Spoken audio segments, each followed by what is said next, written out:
Hello, and welcome to the 1840 podcast, where each month we explore a different topic balancing modern sensibilities with traditional sensitivities to give you new approaches to timeless Jewish ideas. I'm your host, David Beshefkin, and this month we're exploring the topic of Teshuva. This podcast is sponsored by our dearest friends, Daniel and Mira Stokar. This podcast is part of a larger exploration of those big, juicy Jewish ideas, so be sure to check out 1840.org, where you can also find videos, articles, recommended readings, and our weekly emails. One of the best icebreakers I've ever heard, and Lord knows I hate icebreakers. I can't stand them, especially at a Shabbos meal. But I one time sat at a Shabbos meal with my dearest friends, Ari and Atara Siegel. I don't know who started the icebreaker, but there was an icebreaker, and they went around the table asking everyone, what is your favorite parsha? What's your favorite parsha in the Torah? And I loved it. It was so informative and interesting. And I couldn't come up with one answer, so I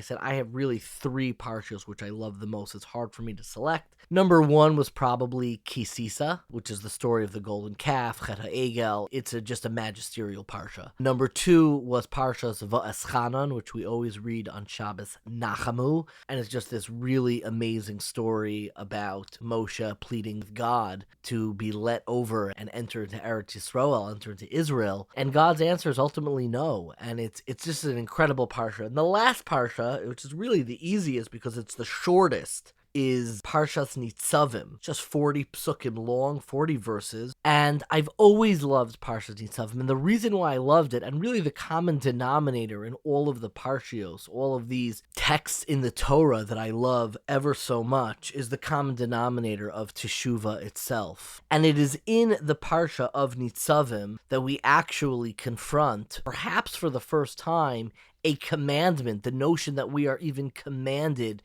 to do teshuva. The way the Torah writes it is ki ha-mitzvah hazos, this commandment, asher anochi mitzavcha hayom, that I am commanding you today, lo niflesi mimcha, it is not so outlandish or not so otherworldly for you, v'lo rechoka hi, it's not so distant, lo bashamayim hi, it is not in heaven, lemor, that someone could say, mi yala lano, I gotta go all the way to heaven to get it back.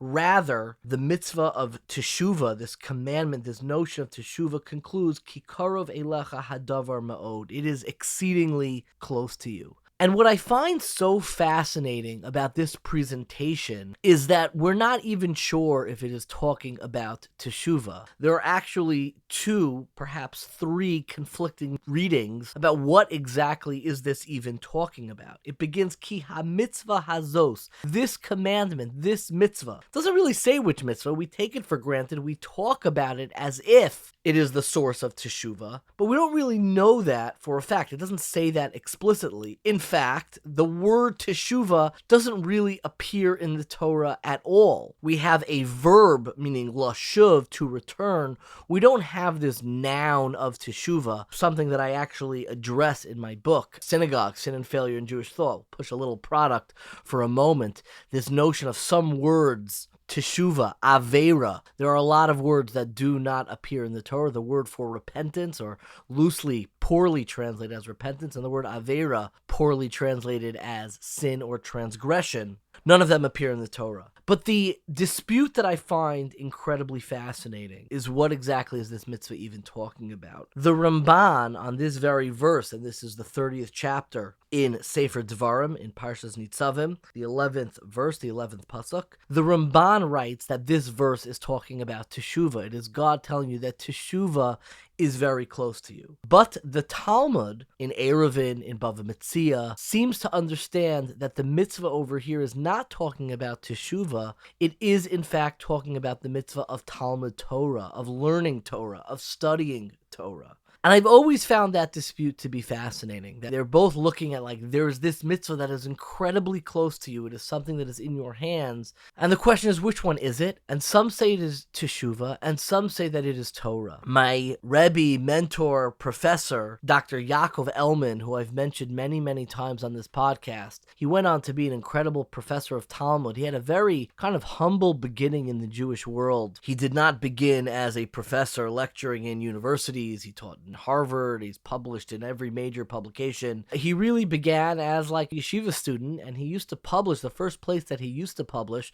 to my knowledge, the first place, was in the old Jewish Observer magazine, Olav Hashalom, of blessed memory. It no longer exists. My heart breaks every time that I say it, and there's just a trove of amazing archives in the Jewish Observer. So there is one issue of the Jewish Observer which is famous for multiple reasons. The primary reason it's famous is not because this is the issue where Dr. Elman published an incredible article that I'm about to reference. It's actually most famous because of a very heated polemic that I'm not going to tell you about on air. You have to go to the Jewish Observer archives that exist online in Aguda and check out which polemic am I talking about. And Lord knows, for those who ever read the Jewish Observer, which was the magazine of Agudas Yisroel, they oftentimes were wearing boxing gloves when they wrote an issue. It was intense, and this is one of the most intense polemical issues, but that's not the article that interests me. In the April 1988 issue of the Jewish Observer, my Rebbe, before he was a fancy professor, before he had a PhD in Talmud, wrote an article called The Link Between Teshuva and Torah, where he essentially discusses how this connection between Torah and Teshuva is not at all happenstance. The common denominator between Torah and Teshuva is the act of personal transformation, of the ultimate creative act. To be engaged in Torah study is not just to read what rabbis are telling you, but to kind of transform and interpret and find yourself and your own story and your own narrative and your own ideas within the text of Torah, to be able to append your own experience and ideas into the larger canon of Torah. And that obviously doesn't just include the written Torah, but it includes the entire canon through all the generations, and find a way and almost like append your letter through your own experience into the world of Torah. And it is that creative act, that the ultimate creative act, the ultimate act of transformation, the ultimate act of creativity in Judaism, is actually the act of Teshuva. It is the creative interpretation of self.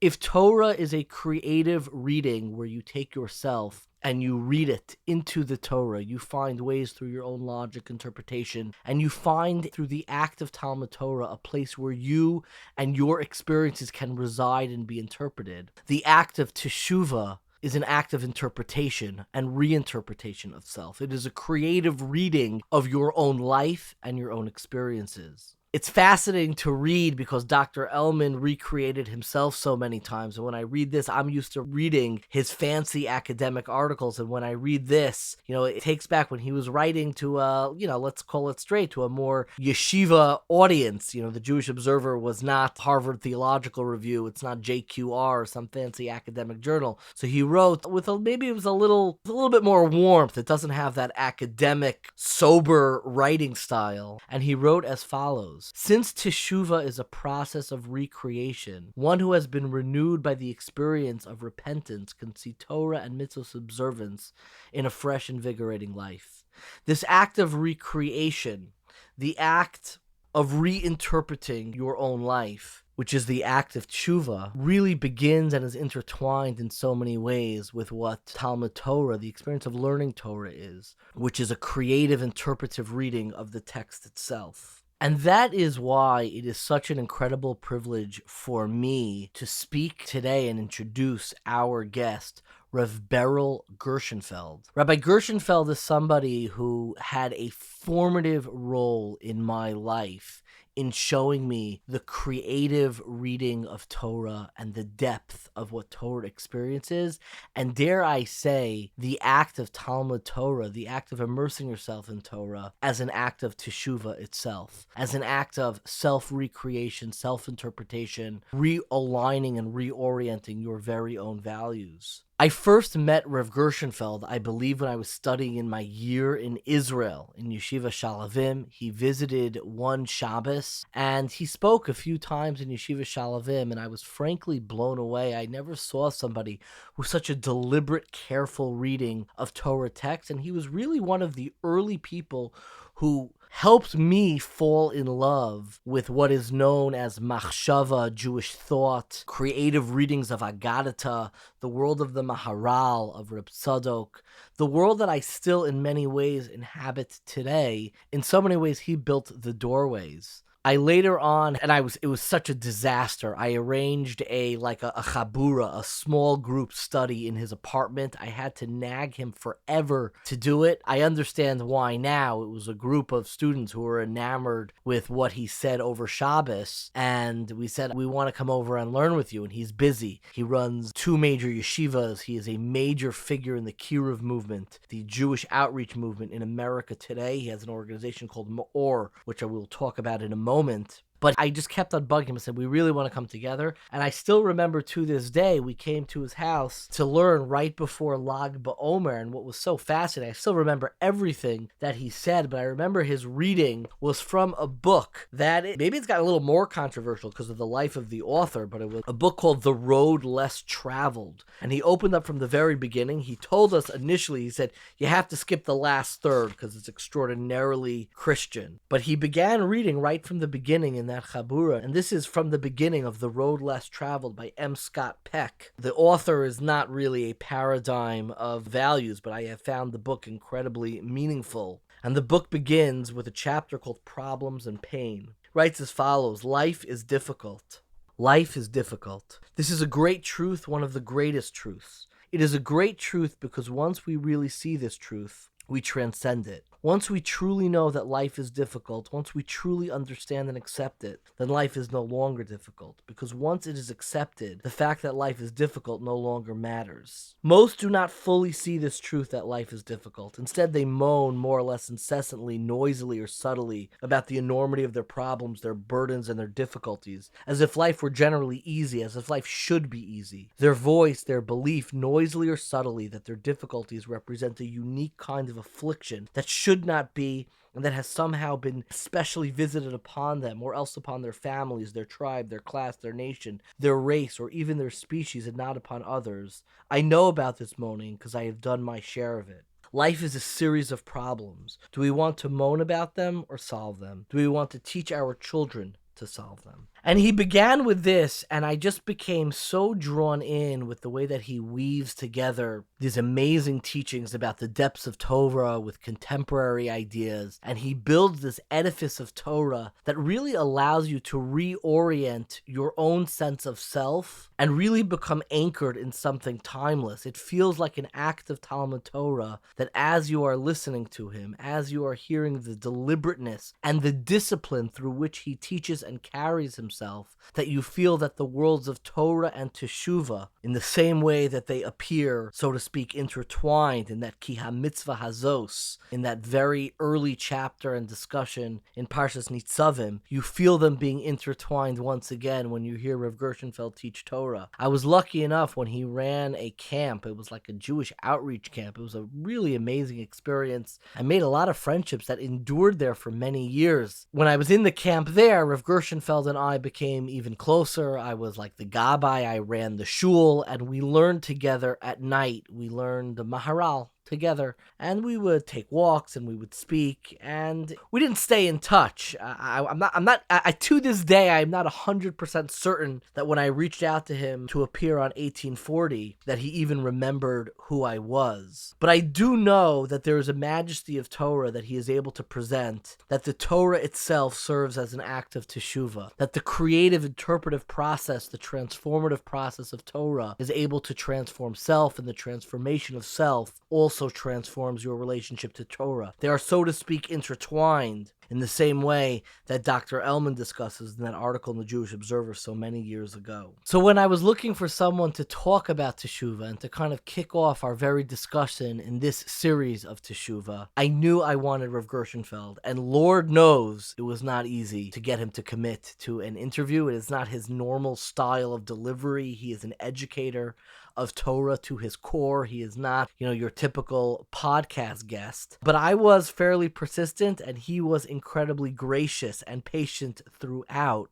and really trying to learn about what he does and how he presents the words of Torah to allow for so many, dare I say thousands, it must be thousands at this point, in his yeshiva, through his yeshivas known as Machon Shlomo, Machon Yaakov, in his campus movement for Jewish outreach, which is known as Meor, which I believe in the interview I incorrectly called Maimonides because I get mixed up with all the Jewish organizations. It is called Meor, and he really, I believe, is the single most important figure in Jewish outreach, and so to speak, the Teshuva movement, if you want to call it such, today. And he had an incredible impact on me and the way I relate to Torah and to Teshuva itself. So it is my absolute pleasure and privilege to introduce our conversation with Rabbi Beryl Gernshenfeld. It is my absolute pleasure, and I've been saying this for some time, and really more than a pleasure, it is a privilege to be sitting with someone who has had an incredible impact on me, although we only spent one summer together, and I've only had the privilege to read one of his articles in English.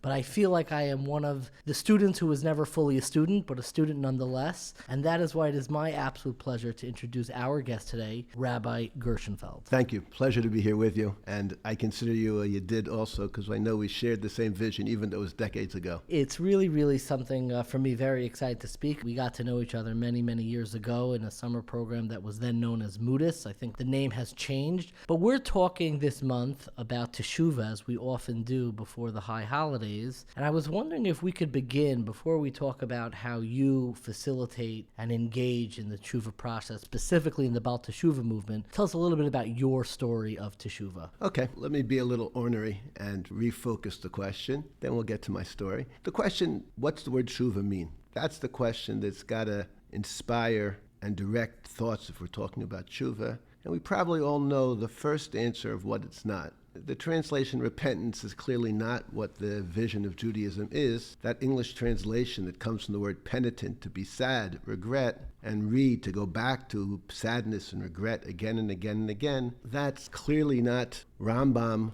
or the Maral or Rav Kook's idea of what Teshuva is. Teshuva is to return. And the question now, what are you returning to? That becomes the answer that has myriad responses in Klal Yisrael, and that's what makes Teshuva personal and powerful. And if I'm going to tell a story about myself, then it has to be, what are you returning to? So famously, I think we've got Rav Yerucham, the Alter of Kelm. Teshuva is returning to yourself and the depth of yourself. The Maral, the Chavos Levavos, Teshuva is returning to a relationship with the Kodesh Baruch Hu. Maral, on a deeper level, it's returning to Atzuras Elokim, into a high form of what's the best you that you could be. So if we're going to tell the Teshuva story of Beryl Gernshenfeld, the Teshuva of how I return to myself is my process. That I grew up in a wonderful Jewish home in Philadelphia. My parents were both academics. My father was a doctor, my mother was a psychologist, and I grew up in a world of ideas. My grandfather was a dean of a university, and it was clear to me as a very young boy that I think most people think that the way you're happy or good is just by being smart or making a lot of money.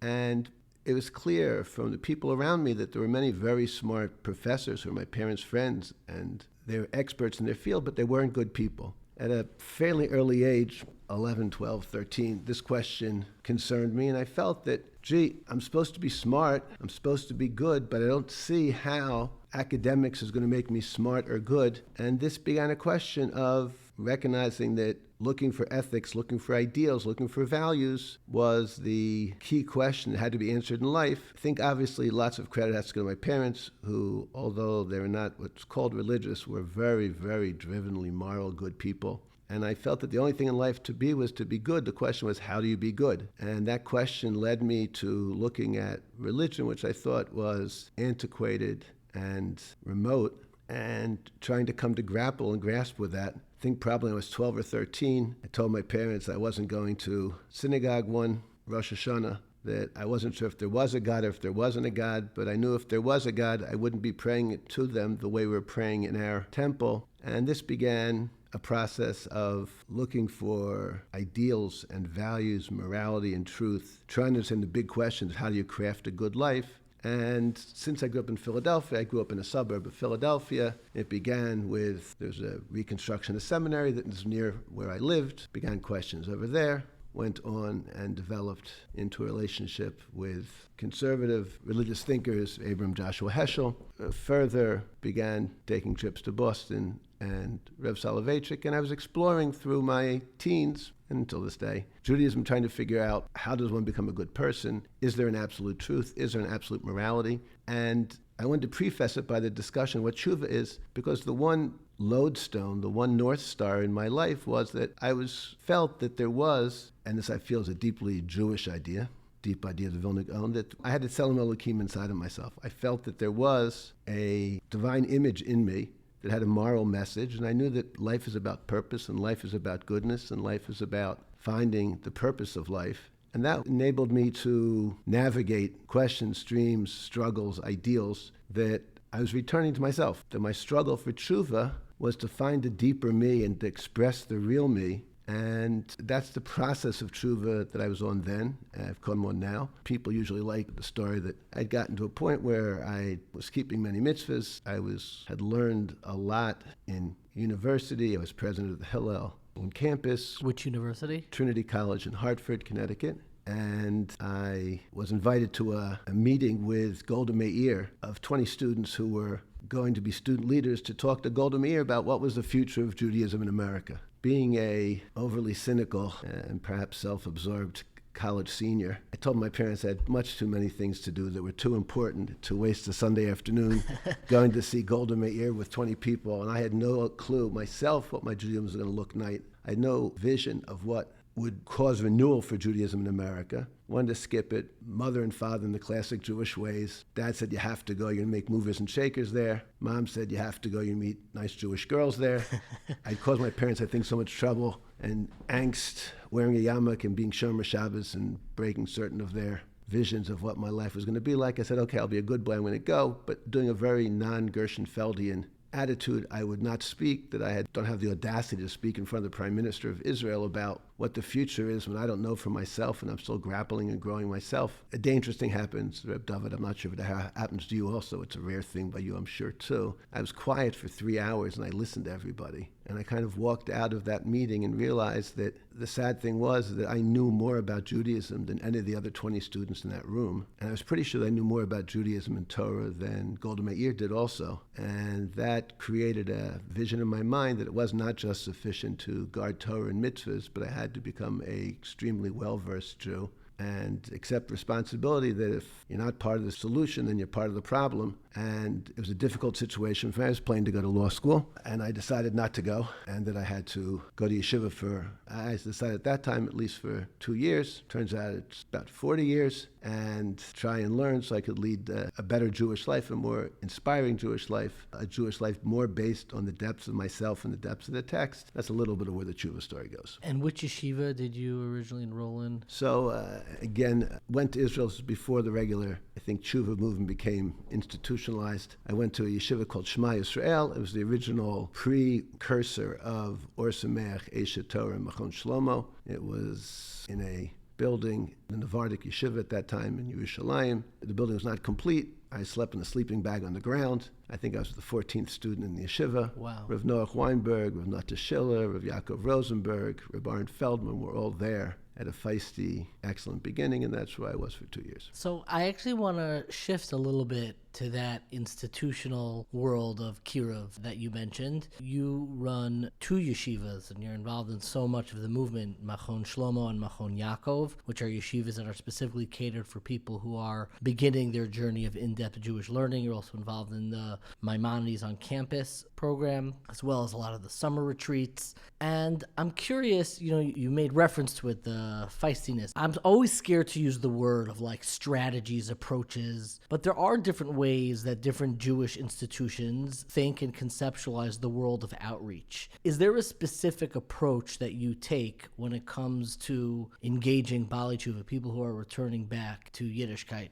and more in-depth learning? Yeah, definitely. And probably the way all of us do it is we do it by what resonates with our inner selves and look around to see if there'll be a party of people that resonate the same way and join us. We don't have the only approach to Tshuva, but we have one approach that I saw that I had to craft kind of my own journey at the time And when I look around, that reality is still the one that faces us. So I think the idea that there'd be three foundations that when I try to teach Torah and discuss Torah and spread Torah, it's the first one is that we call our organization on college campus Ma'or. We call it Ma'or clearly on the Medrash, the second Medrash in Eicha Rabbah, that Ma'or shebetorah machzirim lemutav, that the light of Torah will return people to good. Right? Yirmiyahu says, Osi azvu es torasi lo shemaru. The prophet Jeremiah says, they've left me and they've even left my Torah. On that comment, Rav Chir Bar Abba says, you see that if they left God, but they kept the Torah, the beauty of the light and the depths of Torah would bring them back to good. That's, I think, our clarion call in our mission statement, that if people leave Torah, there's a way back in is by learning Torah. Not just asking them to keep Shabbos and think about God, not just asking them to put on tefillin, but there's a process of the mitzvah that's most important to Klal Yisrael is learning Torah.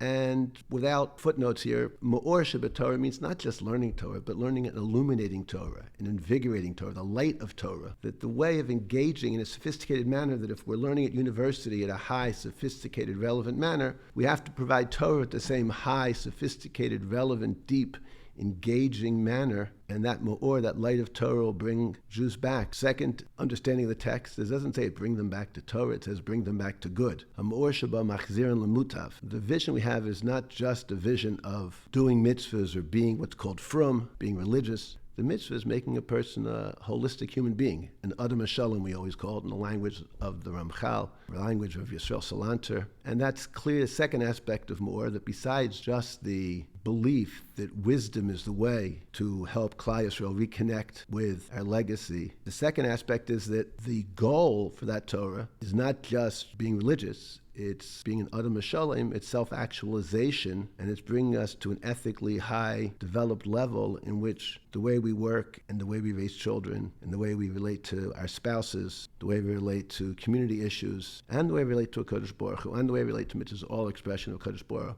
The goal and the vision is that we are holistic, and the reason Torah is important is it's not just connecting to God, it's connecting to yourself and actualizing yourself. That's the second aspect that I think Rabbi Yisrael Salanter and Rabbi Moshe Chaim Luzzatto expressed, that I very much, the language of our Torah is, the Torah is for you to make you a fuller, more complete person. It's mutav, it doesn't say to make you frum, it says to make you good, a holistic, a complete, developed person. And then perhaps the third emphasis we have, I think, in all the programs we try and teach, maybe this is more of a awakening inspiration for the religious world, is I'm always inspired by the Medrash in Tana B'Eliyahu Rabbah, Perek Daled. Medrash asks a profound question, which most people know the answers of recent authorities, the Achronim, but the Tana B'Eliyahu Rabbah, the Medrash, answers profoundly. Why was it that when God gave the Torah over the first time, in the first 10 commandments, Moses did not come down with an illuminated face? He did not come down with Ma'or Panim. Second language of Ma'or Panim is not just describing the Torah illuminates, but the goal of human life is to have an illuminated, passionate face. Why wasn't Moshe Rabbeinu's face Ma'or Panim, the Medrash asks, when the high-level Torah was given of the first reception of Torah? When he came down the second time in Exodus 34, there he came down with an illuminated face. There he had the passion. There he was inspired. So the Medrash basically says that the first time Moses thought that the key to life was just to learn Torah. After the Jews sinned and he saw that it wasn't enough just to learn Torah, he had to also love Jews. He had to be a leader. And when he saw that he had to lead the Jews back in Teshuva, he had to lead them back and repent, he had to lead them back to the right path, then HaKadosh Baruch Hu said, now if you love Torah and you love people, now you get more upon him, then you lead an illuminated, passionate face. So the third aspect, I think, of our big vision at Ma'or is that the Torah you learn is part of social change. It's to make you a leader and to make you to be part of the response to the problems and responsible to help the community and the world around you grow and develop. You can't just love Torah, you have to also love people around you and help those people become more complete like you are also. So I'd say that when we started Ma'or in 2005 or whatever, the last thing in the world I wanted to do was start a educational project on college campuses. I think naturally, my parents were professors. I think I'm naturally a professor called a Rosh Hashiva. But I saw that the portals to Judaism on campus were not expressing these ideals that I think are crucial. Either it's just be Jewish, be Israeli, just experience Shabbos and you'll naturally feel it. That didn't work for me, and therefore I felt that I was responsible to try and express a beautiful, beautiful tradition of Judaism that I felt wasn't being expressed in America. And it's based on these three ideas, that Torah has to be profound and deep, based on the idea that Torah is about actualizing your own potential, bringing me koach lepoel, as the Arizal and the Moral say many times, self-actualization. I use the word self-actualization. So many people think, oh, you're into Carl Rogers. I said, no, 500 years before Carl Rogers ever existed, the foundational understanding of why Adam is called Adam, why man is called man, and why tzitzis are called tzitzis, is because we understood the essence to life is that we've got a divine image inside of ourselves, and our mission is to actualize that. We have to have aspiration, and that will inspire us to achieve what we have to do as Jews. I'm curious, you talk about introducing this type of Torah. I've studied Torah with you. You were kind enough. We only got to get together a few times. I don't know if you remember this. We used to learn after Ma'ariv, we would learn the Maharal's commentary on the Agados and the Gemara. I'm curious for you, is there a starting point? Meaning somebody comes to you, how do you introduce this Torah? Is there a curriculum? Is there a specific entry point? Like, this is where you should start with the laws of monetary law in Bava Kama. Start with the beginning of the first Mishnah in Brachos. Start with the beginning of Chumash. Is there a starting point for how to introduce or how you go about introducing Torah to people who have otherwise not had this experience prior? Always two answers. First answer is no. We have a Gemara. Gemara famously says in the Avodah Zarah Yud Zayin, Ein Adam Lomed Torah ela b'makom shelibo chafetz. Person can't learn Torah except where his heart desires. So the beginning of a good rabbi is, I have to see what interests you. If what interests you is the depths of playing tennis, then I have to try and show you how your desire for tennis is an expression of your divine image and an expression of your spiritual goals, and to try and show you that in a deeper way, that you want to enter into a deeper world. If your interest is in how to make relationships, then we have to talk about relationships and try and show you that in a Torah light. So the beginning in this world is, our tagline at Me'or is inspiring, educating, and empowering. The first vision's got to be to inspire. Let's touch something. Once you're inspired and you see, ooh, it's worthwhile learning. There's something deeper and more relevant over there that can help me achieve my goals in life. Now you can educate me. Now I'm going to learn things that you want to teach me that I don't want to learn. And of course, the idea is at the end, after we've inspired and educated, now the job is on power. You've got power. Go out and try and make a better world. There's something else for you to do out there. Now, of course, it's not all the time that you can focus on one person. So when we have to speak to a group of people, two ways usually we'll try to engage them. One is we'll talk about what the essence of being human is. If the goal is to be an Adam Shalem, let's sit down and take what a definition of a human being is, and what the etymology of the word Adam is in Hebrew, and what the etymology of the word mitzvah is. And let's figure out what the process, what does Torah want from you, and that's going to engage a person with a bigger view of what's going on. Second, we'll take classic texts that people think are boring and irrelevant, and let's look at what's the first mitzvah in the Torah and why is it crafted the way it is. What does Bereshis mean? What does the Ten Commandments mean? What does Shema mean? So we'll take texts that people think are irrelevant and dogmatic, try and show them as being bright and empowering and sophisticated and inspiring. One, I'm certainly not answering for you, but as I asked the question, I actually reminded when we spent that summer together. So I don't know if you knew this, but I used to go back and I used to take notes anytime that I would hear you speak. So I have a pretty good reservoir of stories. And one of the stories that I remembered you saying, which is not the answer that you gave now, but it's just such a moving story, and I think it took place on the high holidays, I believe, on Yom Kippur, was a story of Reb Dessler in Punovich. This was one of God's gifts to me in my life, I think. I was learning in the Mir Yeshiva, kind of minding my own business, I thought. And it turned out that someone came up and said, you like Rav Dessler? Beryl Gernshenfeld likes ethics and deep ideas. One of Rav Dessler's students is going to give, it's the 25th yahrzeit, the 25th anniversary of the death of Rav Dessler, who was the great Musar leader in the approach of Kelm, who became the leader of Mashgiach, the spiritual advisor of Gateshead, and then Punovich. And it was the 25th yahrzeit, so I went to Rav Moshe Shapiro's house, who later I was zocha to learn much Torah from. And he explained that the most powerful experience in his life, he was trying to think what he got from Rav Dessler. And what he remembered was that was Rosh Hashanah, and at Punovich in those days, the electric generators would get overheated if they went 48 hours straight. So there's a period of half an hour at the end of the first day of Rosh Hashanah that the generators would go off so they could cool down. And the Bachrim, it was Minhag Avosenu B'Yadehem, it was their tradition to go out in the veranda and talk about unimportant things on Yom Kippur. Rav Dessler was a new mashgiach at Panovich. This did not find favor in his eyes, Rosh Hashanah, to be not thinking about important ideas. And his response was he sat down in the front of the Beis Medrash and he started saying over in the classic Rabbi Yisrael Salanter idea that we have to penetrate the depth of a statement of Torah like we're talking about,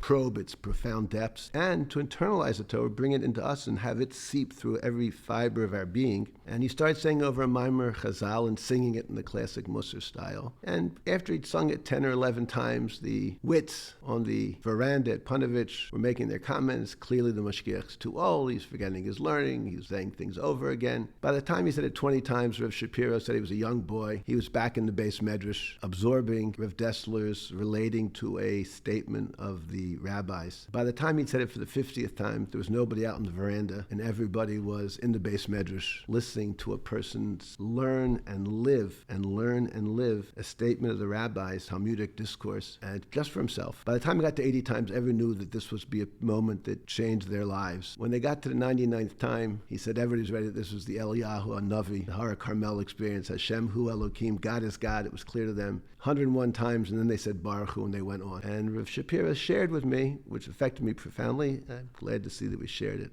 It affected you, Reb David, profoundly, that he saw how deep a Maimer Chazal is, how deep a statement of the rabbis is, and how difficult it is for us to internalize and work with it, and that we can't just read a statement of the rabbis and think we understand it, but to live a deep, full, inspired, engaged life is to be willing to work at something 101 times and to recognize the depth and the beauty of the wisdom of the rabbis and try and share that with people around themselves. And that, yes, that was the first statement I heard from Reb Moshe Shapiro. It changed my life. It clearly changed Reb Moshe's life. And it's the ideal that we've tried to live up to since hearing that statement. The part of the story that actually made the biggest impact on me was the afterword, where you tell this amazing story, and I remember thinking it as you were telling the story, and I said, I got to know which passage was this, like which part of Gemara, what page, what number. So, of course, this is what happened. So after the statement, there was one of the students listening, asked Rev Shapiro, what was the statement in Chazal that was being quoted? And Rev Shapiro, who had a very sharp sense of the depth and precision of learning Torah, completely obliterated the boy for asking this question and said, what, am I a journalist? If I wanted to tell you what Maimer Chazal it was, I could have told you. But what's important to me is that you can do it for every Maimer Chazal. You can't ask that question. You shouldn't ask that question. As I assume I shared with you later on, I would never ask Rav Moshe afterwards.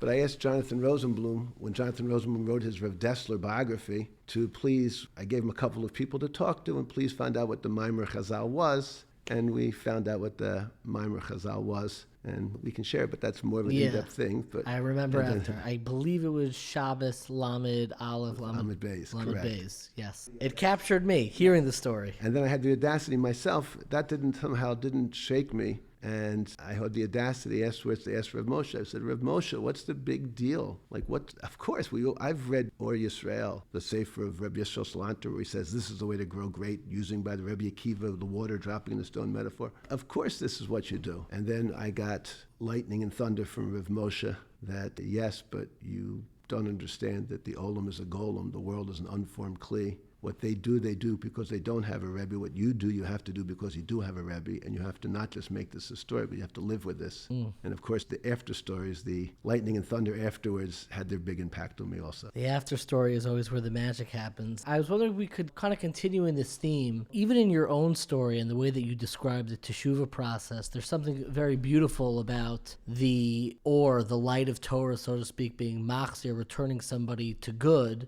And I think in a lot of people's process in Teshuva, whenever it begins or takes place, whenever they want to come to that self-actualization, I always think that there are like two parts to that story. There's one part where it's like you feel this misalignment in your life, this goodness is not there, and you come towards something. It's a Rebbe, it's a community, it's an idea, and you start moving towards something. And then there's this second chapter, which is the rest of your life. And that second chapter is the rest of your life inside of a community, going to a shul, paying your dues, finding out that you pay, tuition and the cost of life and all the other difficulties and things that are maybe, I never want to cast aspersion on the Jewish community, but we could speak plainly. You get exposed to a lot of things that are not good, and sometimes things that are not good coming from a world that ostensibly you would think embraced Torah. So how do you prepare? I had one friend who could always spot somebody who was part of the German German Yeki community. He just knew from the way their shirt was tucked in, the way they were walking. I have a skill. I could spot graduates of Machon Shlomo and Machon Yaakov. I can just spot it. There's a decency that they have. And I'm wondering how you're able to foster that long-term religious stamina, not to be bombarded by the cynicism. They came to become good. So now they're going out to communities. They're not in this comforting, insular world of yeshiva, of Torah learning with a Rebbe, but now they're out in the world. How do you avoid the erosion of that original commitment through the natural cynicism that takes place over the course of your life? Great question, a great struggle. I'm glad that you've seen some people succeed in this struggle and this growth. I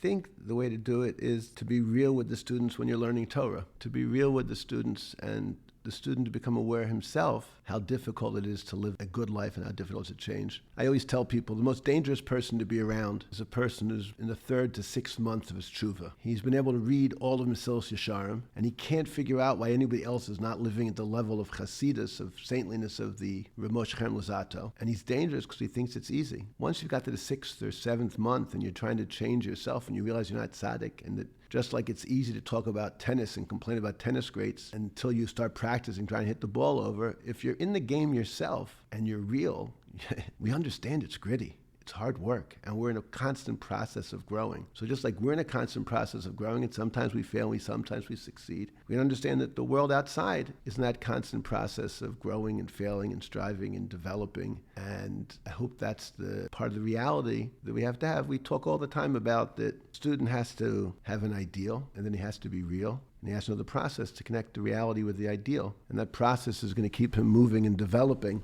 And by not letting people just live in a bubble, and by making very clear that the end goal is not just to learn Torah, but it's being Adam Shalem. And Adam is a physical, being a human being, is physical, is inertial, is centrally driven. It makes a person realize, I understand why it's difficult for many people. Probably also we learn with most of the first year students, Mesilas Yesharim, his introduction, his Hakdama is so clear about how many people don't understand what the idea of Chasidus is, what the idea of true Jewish living is, that it's almost expected. And maybe we go back to that story that Rav Moshe told me, that you have to understand the Olam is a golem, the world is an unformed Kli. What they do because they don't have a Rebbe, what you do because you do have a Rebbe. And I hope that Talmidim and students understand that, and we're all in the process of growing. And what happened? Thank God you've been blessed with so many students, and your time is so limited. I certainly know that firsthand. And somebody reaches out to you and they say, Rebbe, it's not working out. The sacrifice that I made, the reinvention of my life, it's not working out. How do you look towards a student and guide them when you see that it's already starting to crack 5-10 years later?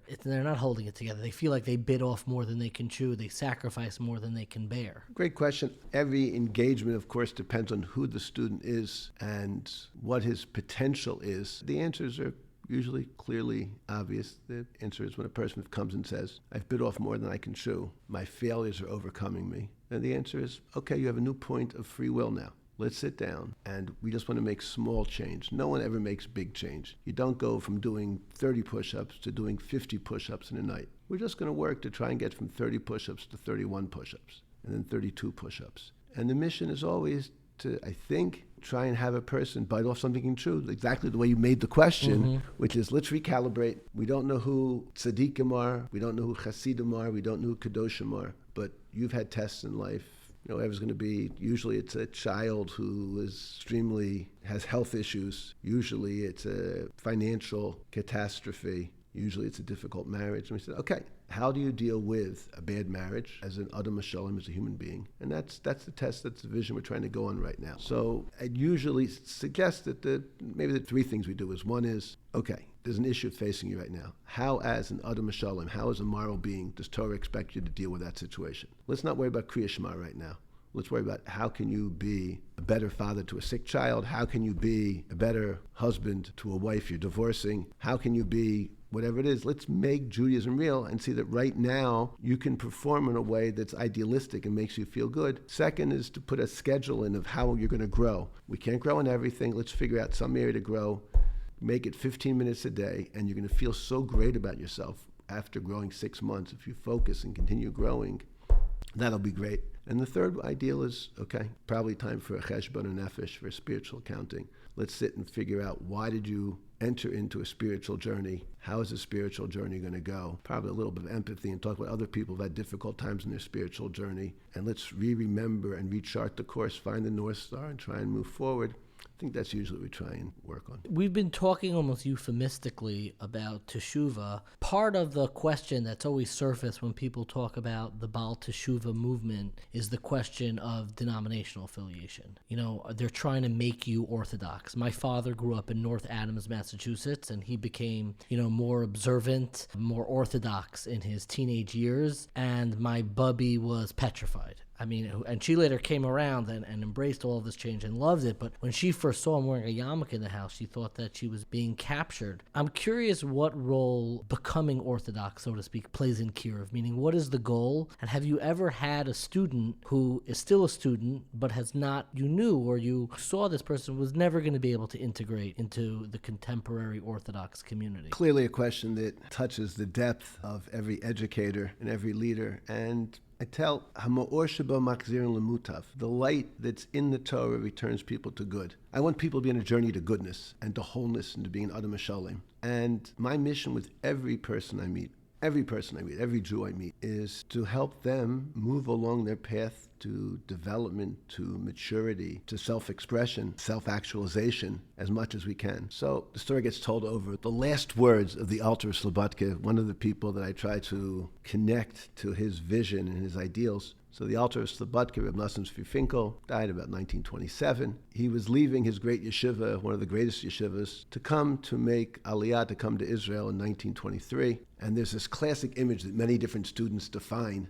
of Rev Nosson Tzvi Finkel, the Saba Slobodka, gave the last speech in Slobodka as a vision of what everyone should aspire for as he's leaving, and they would never see the students again in Slobodka. And he talked about the greatness of man. The speech so inspired the students that they followed him to the train station, and they kept asking questions about the speech, the lecture, as the Alter got onto the train. He got onto the train, and the conversation continued, and they were talking through the windows. The concept of greatness, of self-actualization, of Godless Adam was so empowering. The train started leaving, and the students were running next to the train to hear the Alter's every new response to their questions. They're running to the train. Finally, a non-Jewish Polish conductor stopped everybody and said, "You can't go any further." And the Alter kept speaking over them as they asked questions. And the Alter's last words leaving Slobodka were, "I want everyone to be great, even that station master, even though he doesn't want to become great." Those are the final echo of Slobodka, and that's what I think our mission as Jewish educators is, to make everybody, man, woman, child, Jew, non-Jew, recognize they're made b'tzelem Elokim, recognize they're made in God's image, and recognize they have a mission to make the world better and brighter. And that's what we're trying to go for and express.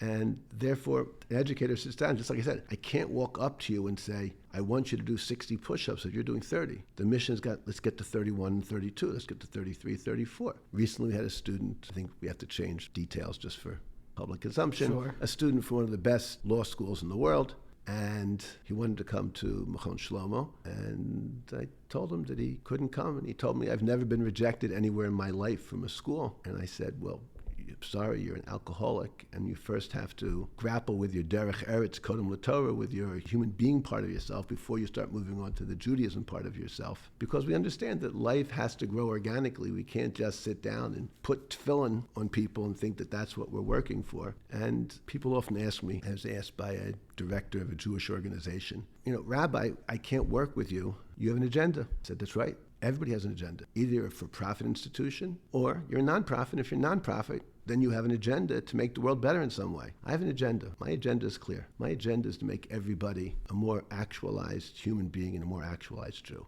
And I'm going to do that wherever we come along. If I see an Orthodox Jew and he's keeping 613 mitzvahs, but he's not happy with the 613 mitzvahs. If I see a person keeping the Torah and mitzvahs and is not a loving, caring father, that frumkeit's not what we're looking for. There's steps he has to go to self-actualize, become an Adam Shalom, a complete human being. So I tell the wonderful, wonderful, devoted Jewish educators on more campuses that the mission is to help everybody become a better person, a better Jew. And that's what the process is going to be. Wherever we meet the people on that journey, that's what we're looking for. If someone meets me and meets a more educator and doesn't feel like a better person, doesn't recognize he has more potential, doesn't recognize that Torah has more insight and inspiration for him, then we failed. But if the person's not keeping Shabbos, that's not a failure. The failure is a failure not to inspire, to educate, to reveal, to awaken ideas inside a person. And that's what the journey is, and we all keep growing. You've already kind of touched upon this, but I'm curious, particularly in the Orthodox community, there's always sometimes, the idiosyncrasies that people who were raised within the yeshiva world, especially now where the culture is so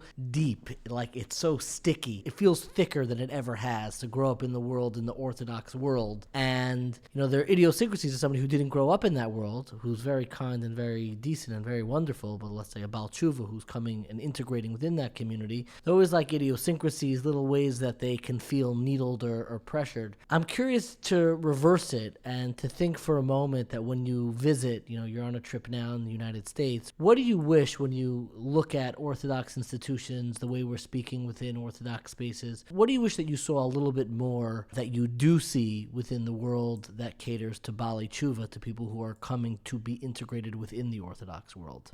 You've got me, Reb David, in something I don't usually like to do. I usually look at my own responsibilities and try and move it forward. But I would think that the mission of Torah education in the world should be more personal. The concept that there should be a Rebbe and a student, and there should be a personal relationship between the two of them. The idea of having large yeshivas without a personal connection with a rabbi, I think, is difficult for people to grow, and we lose many people because of that. Second of all, I wish that Torah education would be more relevant, understand that a third of the people can grab onto the brisker ideals of learning, but many others need ethics, the Musar aspects, need Tamei mitzvahs, understanding why we're doing mitzvahs, how we're doing mitzvahs, what's the vision of what's going on. As I learned with you, seeing Kodesh Baruch Hu, obviously, the Hashgacha was Rav Ashi and Rav Papa put Agadas and Halachas together in Shas, and we're supposed to have a broad, deep perspective of Torah from the Agadas, not just to skip over them and to learn them, and that a recognition of the fact that the ultimate goal of a Jew is not just to learn Torah, but to malamed Torah l'Amo Yisrael, that we're trying to train people who are going to be leaders and teachers, not just absorbers of information. So those would be the concept I'd want to share. Speaking of the information, I'm curious in what ways, there's so much more available online right now, and the internet has absolutely opened up access to Jewish learning. Also, a lot of pushback, a lot more exposure to academic ideas. There are, Facebook groups and all these places, and you could Google anything that you hear and find the point and the counterpoint and this and that. Have you at all seen or felt the influence, or has anything changed in your approach based on what you've seen, the accessibility that the internet has provided for Jewish learning, both in good, positive ways and in perhaps negative ways? I'm a traditionalist. I can find the ways that I think create friction and that we have to learn to overcome. The good parts I can obviously talk about also. It enables us to get a mission out. But in my own personal journey, I think it's the journey of the Masorah that we have from Rav Moshe Shapiro, Rav Aaron Feldman, Rav Dessler, Rav Yisrael Salanter, this development of being able to find every answer you want and 13 answers and different approaches and different shittas. It's not what inspired me to go into Judaism. It's not what inspired me to be a Jewish educator. One of the reasons I don't like to do podcasts and only doing it out of my love for you and for the congregation, the seaboard that you're serving, is I don't like what I consider a superficial aspect of, okay, there's 11 answers to the question, now we've researched it. My vision much more is that we should find one answer, probe it deeply, recognize we're listening to God speaking. Rav Moshe Shapiro told me that when we start Mechon Shlomo, I asked him what foundation we should build it on, and he said the foundation should be that Lo B'Shamayim Hi. Torah is not Sham. Torah is not there. Torah is right here in front of you. Every verse, every idea can be a Maimed Har Sinai moment. It can be a moment with lightning and thunder. Before God gave the Torah, there was lightning and thunder. Why did God give lightning and thunder before? He's the world's greatest educator. What do we need lightning and thunder for? The morale explains we need lightning and thunder to tell us there's something big and powerful going on over here. So to me, the greatness of teaching Torah is trying to make that every word, every line is a Maimed Har Sinai moment. It's a revelation of the depth of the world and the depth of Torah. That's my idea of Me'or Shebetorah. There's a light, there's illumination, there's a power that's going on. It's interesting, I found that they translated Philo into English recently so I could look at it. And Philo says you haven't finished learning the verse, right, from the 100 CE in Alexandria until you see God hanging in that verse. And that's what I think the beauty of yeshiva is. Yeshiva is a place where we learn deeply about ourselves and deeply about life and deeply about Torah. And that's what Me'or tries to do, to get that light. And that light is what we talk about every day in the blessing of Sim Shalom, right? Barchenu avinu kulonu kechad be'or panecha, in the illumination of your face. Because that illumination, that light, gives us Torah's Chaim, gives us a Torah that's alive. I don't want to just learn Torah. There's got to be a Torah's Chaim. It's got to be invigorating and deep. There's got to be something we're going for. So the question over the last 2 years, all the parents ask, why does my child have to go to yeshiva? Let's just do it on Zoom. And really thank the students. Many students had the best 2 years they've ever had in their lives in Machon Shalom, Machon Yaakov, because they realized that there has to be a culture of thinking deeply and learning deeply, not just going for a rapid 280 characters. We can go back and forth now. Like there's something deep and profound, and we're trying to listen to something deep and trying to find or panim. We're trying to find the light that's inside a deep sword that's appropriate for God to have said, for Kodesh Baruch Hu to have said. Yeshiva is a place that we're trying to make a culture of depth, a culture of seriousness, and there's got to be lightning and thunder that comes before it. There's no lightning and thunder that comes before Twitter. There's no lightning and thunder that comes before internet. So of course this discussion is interesting and good, and it brings people in, and we need all the different pathways to Torah. But personally, this idea that you don't need a culture, you don't need a relationship with a rabbi, you don't have to need a relationship to think deeper to yourself, that you don't need a quiet space to learn the Torah, that we can do it in a noisy room with Twitter back and forth or with emails back and forth. That's an anathema to getting to a deeper place of who you are. And I think that's one of the things that when Torah stands proudly and a person experiences in-depth Torah learning, he goes, ooh, this is completely different. Yep, I'll still be enticed by the easy, light, cute, sweet Torah. Mm-hmm. But when they've tasted the depths of standing at Mount Sinai, a Torah's Chaim, a living Torah experience, I think that explains to us why we need a culture of a Beis Medrash and a culture of a shul. So many people the last 2 years of coronavirus, people didn't go to synagogues, they didn't go to Beis Midrashes. And many people have forgotten how it is that a culture of a Beis Midrash creates a Beis Medrash, a place where you daresh, you look deeper than the normal eye looks at. Twitter at 2 a.m. is usually not exactly the place you're going to find depth and meaning. Except of course my account. He didn't say that explicitly, but it was implicit. You mentioned a Torah idea from Rav Moshe Shapiro. It's one that I literally quoted and framed our entire last series on Teshuva. I heard it from you. I wasn't sure if I heard it from you, but when you said it just now, I knew, yes, this is another part of that reservoir of ideas that I wrote down of Lo Ba Shamayim Hi, Shamayim being all of those sham, meaning the word there. And it was always such a profound idea, and what always struck me, and I was wondering, I've never asked this question, it's always bothered me. Rav Moshe Shapiro, who I don't know all of our listeners are familiar with, was this towering, traditionally educated, learned in Panovich, traditional yeshivas. There was a special affinity he had with the world of Baalei Teshuva, people who did not grow up with a typical yeshiva education. And I always wondered, like, he could have taught Torah, at the highest level to people who, were raised this way, and he did teach Torah on those levels. But there always seemed to me to be a special affinity he had to the world of Baalei Teshuva. I'm wondering if you could provide any insight, because so many of my teachers, you among them, are students of his. I'm wondering if you know what drew him to that world when really he could have taught in any yeshiva and did teach in the highest levels of yeshivas. Outstanding question. Discussed this with Rav Shapiro several times. Several times we got different answers. All of them are true, different parts of the tapestry of Torah. The first thing Rav Moshe said is that this is a Masorah and a mission he received from Reb Dessler. Reb Dessler, who Rav Moshe said at the end of his life was teaching Torah all around Pe'ilim, I think the group was called, that he said after seeing the destruction of Judaism and that Hitler tried to wipe out and kill the entire Jewish nation, we had to go back and teach Torah to the entire Jewish nation. Rav Dessler shared with Rav Moshe that the mission of the generation in which Mashiach is going to come is clearly teaching Torah in a broader, wider way. Second aspect of why Rav Moshe found an affinity for it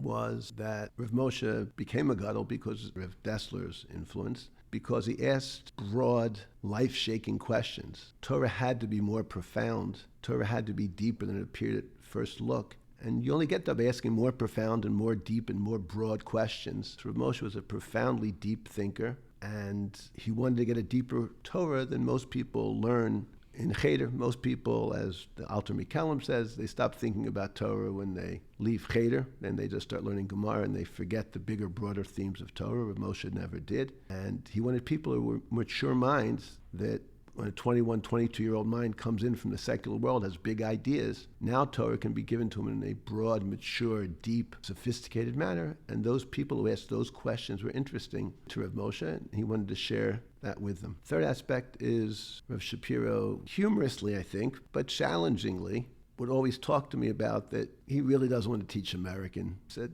if he had his choice, I think this is an instructional comment more than a practical comment. He said, if he had his choice to teach anybody in the world, he would like to teach the Russian refuseniks, people who were willing to sacrifice everything for Judaism and think about and break free of a society that tried to wipe God thoughts out of the mind. Those are the people that he had to devote his life from.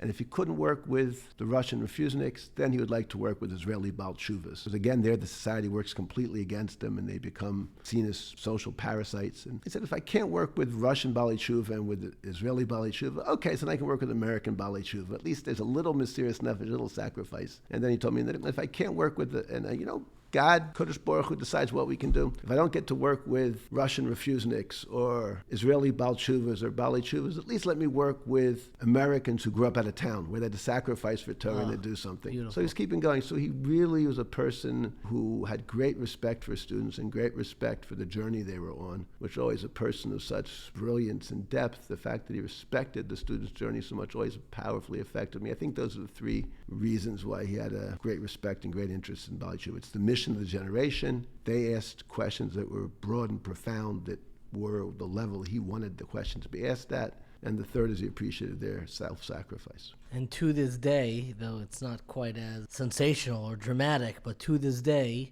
whenever I make a siyum, based on his guidance, I believe, part of the reservoir to you, I always serve fleishiks. That's correct. I always serve fleishiks. I remember you told us that story. One thing that we always talk about, and that has probably gotten the most attention, is a series that we do every year before Pesach called Intergenerational Divergence, where we interview children and parents together who have dramatically different religious identities. We had a parent who was a Reform rabbi, Rabbi Robin Frisch, and her son Benji, who's learning in Mir. I think he's back in Lakewood now. And we have them in dialogue together. And it seems that one of the things that you are privy to in your work is this type of religious divergence. And very often, because when somebody, becomes about tshuva, they're uprooting, the identity that they were fostered with. What oftentimes happens, or can happen, and I've seen this happen, is parents of Bali Tshuva want to see a certain justification in the lives of their children. Every parent wants to see that all the sacrifices they made, all the more so when you've uprooted your life, reinvented your life, changed your life, you want to make sure that your children are able to embody and justify, so to speak, those sacrifices you make. How do you counsel, what guidance do you give to parents who themselves uprooted, reinvented their life, mothers, fathers, became Bali Tshuva midway, and now they're raising their own children? And it's so easy. I'm a parent. I was raised in yeshiva home, but I see it myself. Like, you want your children to do that. I could only imagine if I had this dramatic part of my story. What guidance do you give to parents to ensure that their own sacrifices aren't, so to speak, superimposed on their children? One of the things we do in Machon Shalom and Machon Yaakov is that we spend 3 months working in a vad of Musar, focused on knowing yourself, knowing your strengths, knowing your weaknesses, recognizing how every person is different. We also talk about recognizing how every time is different, generations are different. So I think one aspect that helps being a good parent is the appreciation of the fact that no one has to repeat your story. And your vision, your mission in life is to sit down and recognize the greatness of everybody in their differences. When you think people have to follow your path and your approach, that's not recognizing the personality of the people, and it's not recognizing the changing of the times. So that openness, I think, is very powerful. I usually share the Vilna Gaon's insight that what's the end of a good life in Judaism? What's the ultimate goal? It's amazing how the Torah is written, right? We know that the word sefer does not mean sefer, it doesn't mean a book. It's not a dry academic understanding. The word sefer comes from the word sipur, Rashi says. Something that pulls your heart, it's a drama. So the end of the first sefer of Chumash is Yaakov looking at 12 sons as he dies and giving each of them a different bracha. I recognize my children's differences, and I recognize it's my special mission and legacy as a parent to connect them with God, to give a blessing to them, and to bring a flow of my connection to God to them to help them achieve what they have to achieve. That's the end of the first drama of Chumash. In a world of diversity, can a parent recognize 12 different paths, and each of those paths realize we need his brecha, his blessing, his river of flow of energy to help those kids grow. If that's not clear enough, we go to the very end of the Torah. What's the last parsha of the Torah, last vision the Vilna Gaon says? The ultimate good of a human being is Moshe Rabbeinu. Zos bracha. I'm going to give everyone a blessing. And they're not the same blessing. Each one gets a different blessing, 12 tribes, 12 blessings. If we see a parent as that vision of recognizing differences, and my mission as a Jewish parent is to bring out godliness and goodliness to them through a blessing, I think we break out of our narrowness and see the joy of recognizing different paths, the classic different strokes for different folks. If we see that's the message of Torah, then we're there with it. Second idea maybe that helps us grow with the intergenerational flow and realities is Rashi has a profound insight, which I tell everybody that's just the aleph base of being a parent. The best way to define a word in Hebrew is usually when it's used in an unusual setting. The Chumash, you go, ooh, that doesn't make any sense there. What does it mean? So Yosef says, tell the brothers, Ani av lefaro. I am father to Paro. Look how great I am. Tell my father. So of course, he's not av to Paro. He's not Paro's biological father. So what does it mean? So I think most people would probably say Av Lafar. I'm not going to put you in the spot, Reb David. But most people, every man, Reb David I'm sure understands the right answer, but every man would say, oh, he's advisor. He's the wise man. He's the insight. He gives insight to Paro. He's the advisor. That is actually what the Ibn Ezra says there. But Rashi, based on the Medrash, doesn't say that. The Medrash says, Ani Av Lafaro, I'm chaver upatron. I'm a friend, I'm a patron.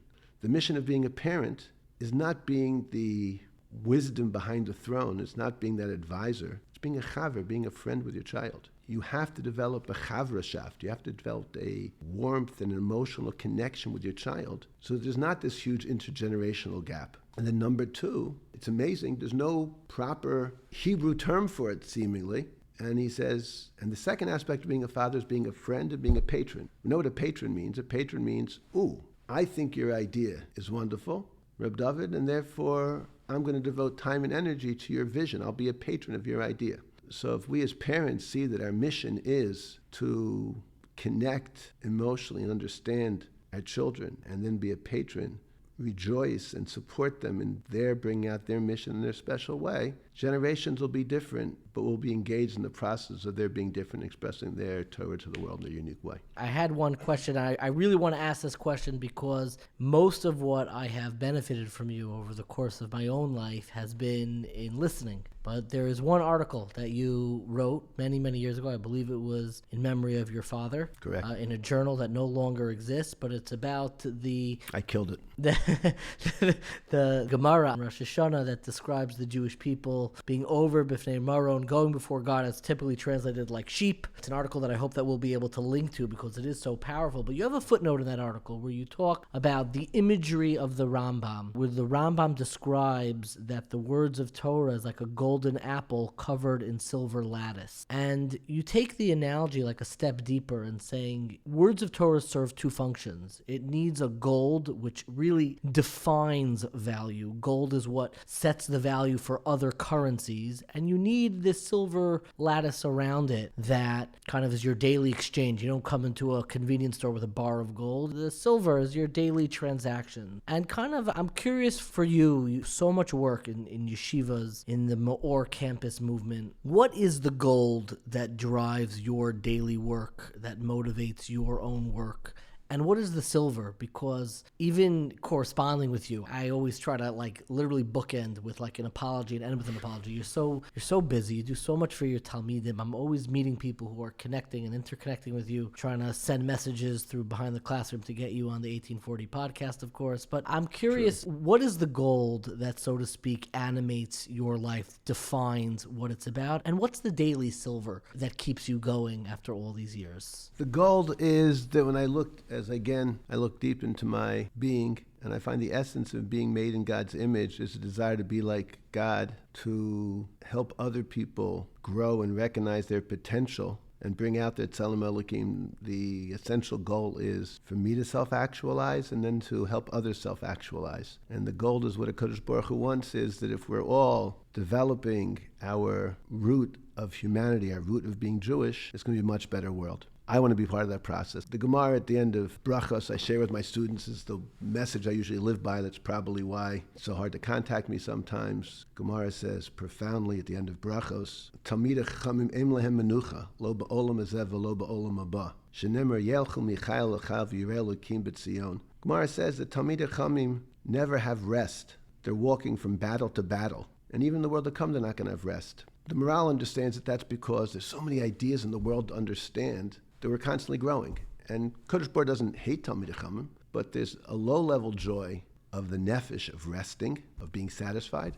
There's a higher-level joy of self-actualization, of engagement, of growing. I want to be part of that self-actualization, the Talmid Chacham, that there's always new ideas, there's always new projects, there's no new influences we have to get. I'm inspired by the ideas. The Gra learns that Gemara differently and says it's about growing as a person. He says that Shor ben Yomo, cow, the first day is a cow, but a human being grows and changes every day. So besides being inspired by the ideals and the ideas, there's so much to.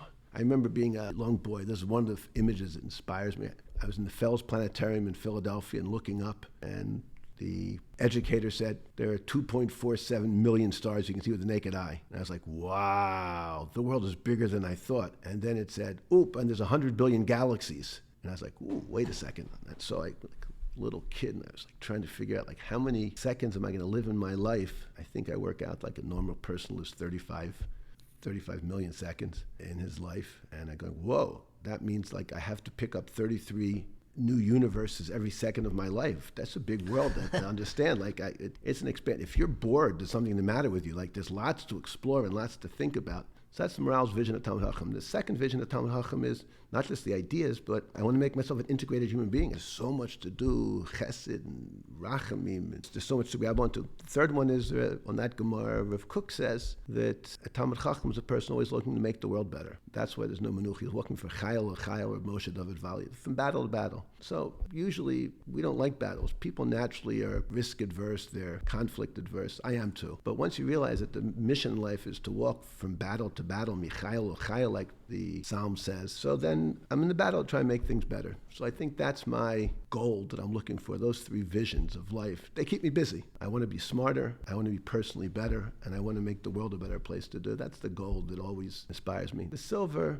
is trying to take that big idea and make sure that I'm working on it in some small way over here right now. And I think just for a metaphor that's moved my life, especially many times, so many times we fail, so many times we don't succeed, so many times one can get disappointed or worse. I had a personal decision to make in my life, and I wasn't sure. Someone told me that I shouldn't become a rabbi. A great person told me I shouldn't become a rabbi. I was too idealistic. I was too intellectual. And if you're too smart, you're going to think all your students are dumb. You're not going to be happy. And if you're too idealistic, you're going to think that everyone's too pragmatic. You're not going to be happy. And I should just go be a lawyer and make money. And clearly, this great person who told me this was looking out for my own good, kind of shook me up a little bit. But I again looked inside myself and said, nope, I'm here to make the world better and help other people. And I went to Reb Shlomo Freifeld. Reb Shlomo Freifeld was in Jerusalem at that time. It's at Hedron Rechevet, where I was living also. And I asked him and shared my heart with him. And Reb Freifeld, of course, came back to me with a brilliant insight and metaphor that's always inspired me for that silver every day.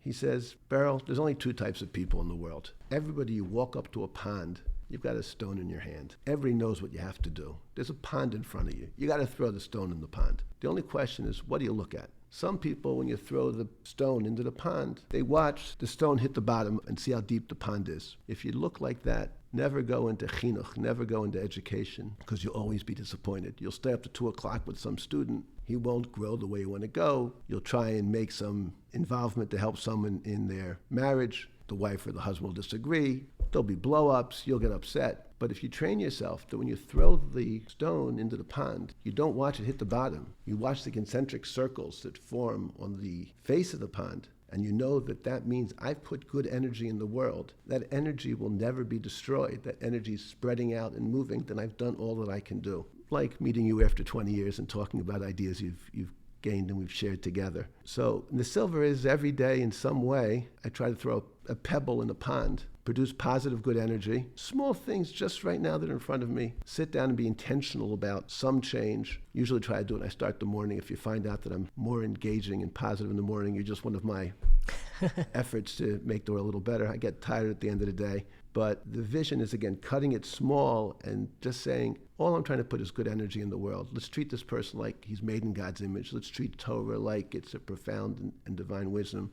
Let's treat society like it can grow and develop. If I do that, even though I don't get to my goal, my big vision, I've just showed my humanity and my Torah aspect in some small way every day. I cannot thank you enough. I love a story, especially with Rav Freifeld. I grew up right near Shar Yoshev. My father is part of the Shar Yoshev Kollel every single morning. Now he's retired, so he's really just a Kollel guy. He's no longer a doctor. So that's really special to hear. I always end my interviews with more rapid fire questions.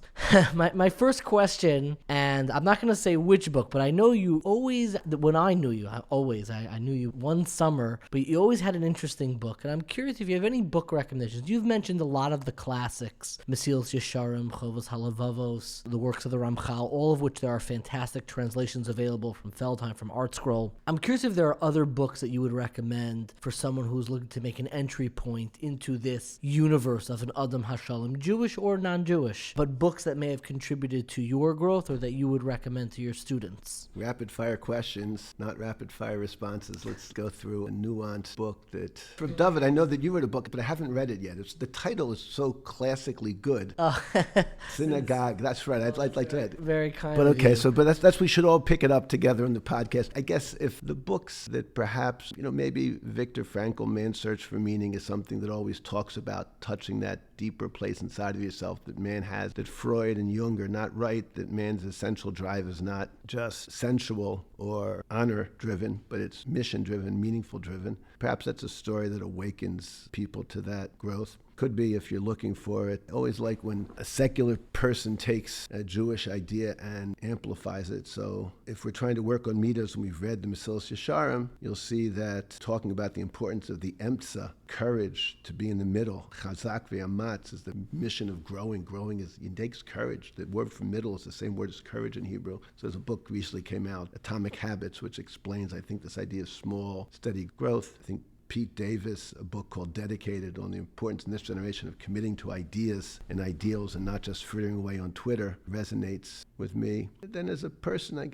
I'm a classic reader. I think that in a Torah aspect, what moves me is the kind of the classics, looking at the morale on Agadah, seeing the deeper vision of what's going on, looking at the Oret Safun on his vision of the greatness of what man can perceive. Both of these are out there for everyone, but they're quiet classics that I think almost no one, for some reason, it doesn't touch the generation. And it could be I'm the one who's out of generational resonance, but to my students, thank God, they like my jokes and they like the vision we have from Slobodkin and morale, and that's what I'd like to share with people. I'll just say a memory. Before we spent that summer together, you visited the yeshiva that I was studying, Yeshiva Shalavim, for Shabbos, and I remember my eyes just glowing, and really the exposure to the type of Torah you were giving. And I organized one night right before Lag BaOmer a group of Shalavim boys to come to your home to get a brief chabur, which you were kind enough to do. I think it's the first and last time I ever booked a van, and I remember you gave out a source sheet, and the first source on that source is by an author who since disgraced, and you told us that the last 2/3 of the book are too overtly Christian not to read it, but the opening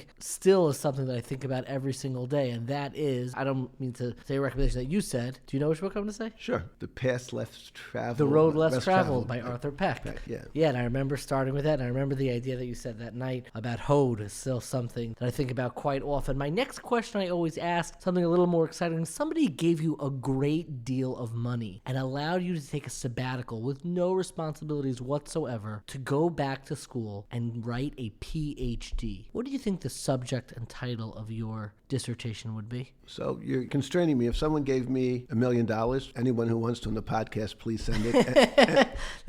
MEOR. Yeah.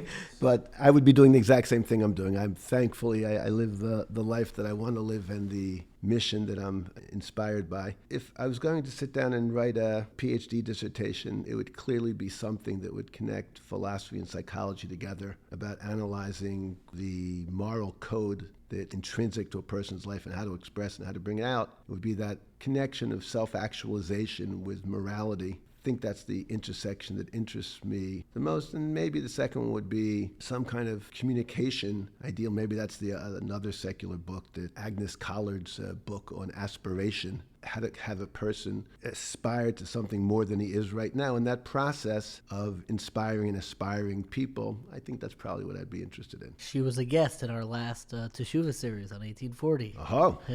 My final question that I've been wondering about ever since I've not corresponded with you from email, but there used to be a little bank where there was one computer. Back then there weren't smartphones on Moody's, and there was one little computer. I think it was like in this little bank behind like a bar almost. And I remember watching you sit and respond to emails extraordinarily late at night. I think one night I couldn't sleep, and you were just there responding to emails. And I'm always curious about people's sleep habits, and for some reason, I'm extraordinarily curious about yours. What time do you go to sleep at night, and what time do you wake up in the morning? There has to be a question that I'm not going to answer, and that's the question we're not going to answer, I think, Reb David. Why I'm not is because oftentimes if you tell people things, they'll try to imitate it and motivate it. And one of the ideas I really believe is that we have to take care of ourselves and have self-love. That if you go into a day schleppy and tired, you're not going to express your best self. You're not going to be able to hear the voice of Sinai deep in yourself. You're not going to be able to journey. So I usually try and control idealistic, bright-eyed and bushy-tailed Bali Tshuva to make sure they get 6 or 7 hours of sleep. I'm very happy and fortunate. I think it's because I'm living the mission that I want to live that I don't need, it seems, as much sleep as other people do. And yes, still, I forgot that we were doing that 25 years ago, but that's still my existence, that we're spending a lot of time on email because I do believe that there should be an engagement between a Rebbe and a Talmud trying to answer and respond to their questions. I do a terrible job right now. I'm too stretched, unfortunately. But yes, people have all kind of different Tzadik Viralo questions. And really, I guess I have 3 Tzadik Viralo questions I'm still grappling with. I haven't got the answers to it. Why do good things happen to bad people? Yeah, why do good things happen to bad people? I don't know, why in the world did God make it? There's only 24 hours in a day. There's so much more to do. And then if that question's not problematic enough, really, and I really have studied this, Reb David, we can talk about another time, is why is a person supposed to sleep 1/3 of his day away, 8 hours of sleep? Why did God make me this way? This really bothers me. And then why did God only give us 120 years? There's so much Talmidei Chachamim Hochin Michael Chayil. Talmidei Chachamim are growing all the time. I don't understand why we only get 120 years. There's so much to explore. There's 100 billion universes out there. It's a lot to think about. There's 8 billion people. Let's go for it. So these 3 questions still bother me, and I have trouble sleeping with them. So I guess because I can't sleep because these questions bother me so much, my sleep habits are a little bit restricted. Rabbi Gershenfeld, this has been an absolute pleasure and privilege. Thank you so much for speaking with me today. My privilege and joy. Bracha v'atzlacha. Rabbi Gershenfeld's organization and his life's work is really encapsulated in the name of his organization, which is Me'or, which derives from a medrash, an Eicha Rabbah, which quotes from the pasuk in Yirmiyahu that says, Va'osi azvu, and you left me, v'es torasi lo shamru, and you did not follow and observe my Torah. God is complaining that the Jewish people left me, God, and they also did not observe my Torah. And it's very strange. If they left God, of course they didn't observe and they weren't engaged in Torah. Can you have Torah without God? And the Medrash says something absolutely jaw-dropping. It says, Halavai osi azvu. It says, yes, you can, so to speak, have an engagement with Torah without God. Halavai osi azvu. If only you would leave me, v'torasi shamru, and you would still observe and be engaged in Torah, that mitoch shahayu misaskin ba, it would be through your engagement of Torah, ha'ma'or sheba, the light within, hayu machziran lamutav, would then return you to goodness. And I've always found this absolutely fascinating, that there is a notion of being engaged in Torah without God. It relates in many ways to my debate with Ephraim Goldberg, if you ever had the moment to look at that interview that I had on Behind the Bima podcast where we discussed the very definition of Torah. And I believe the Medrash over here is a clear indication that I am right and not my esteemed cousin, Rav Ephraim Goldberg, that there is a notion of engagement with Torah, so to speak, even absent a relationship with God, because it is through our relationship with Torah, which I believe is the immersion in the grand unfolding narrative of Knesset Yisrael, of Amcha Yisrael, as told through the engagement of Torah, connecting to all of those earlier generations, connecting to those conversations, those debates that unfold in the pages of Gemara and commentaries and Talmud Torah, and finding a place for yourself within that conversation. It is the light of that engagement that can then bring you to that grander edifice of God himself, so to speak. That even if you find difficulty finding God in your life, finding your letter within Torah is enough to bring you back. And that, I think, is another way that Torah and Teshuva, like the entire life and entire mission of Rav Gershenfeld, are intertwined.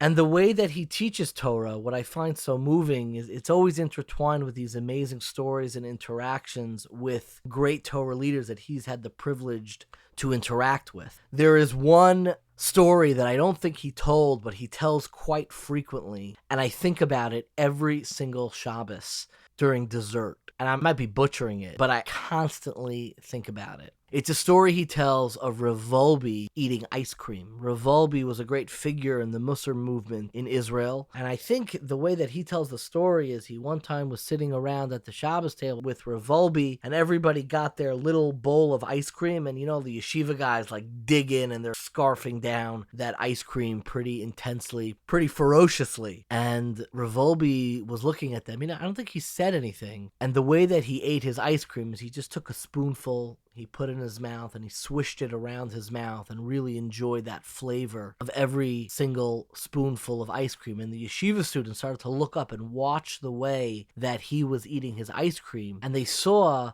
that this way of savoring every flavor, savoring every spoonful, was an act of musar of sorts. It was kind of showing them to put the pause button and be able to savor and find nourishment in every single spoonful of life. So often we scarf down, whether it's ice cream or the very moments and time in our life. We scarf down our leisure time. We scarf down our lunch time. We scarf down the very fabric of our lives are scarfed down. But learning to savor every spoonful, to me, is at the center of what real engagement in Torah and what real engagement in self is all about. Taking every spoonful one by one and putting it in your mouth and swishing it around. It's like that incredible story that he told that sticks with me to this day about Rav Dessler repeating one line of Gemara over and over and over again, like swishing around that ice cream in your mouth until it finally resonates, until you finally find some alignment, some interpretation, some way that you're able to find that nourishment and that savor, that flavor in every single spoonful, whether it's ice cream or a passage of Torah or a moment in your own life. The act of Torah and the act of Teshuva is that constant engagement, reinterpretation, and savoring every line and every moment, both in Torah and in our very sense of self. So thank you so much for listening.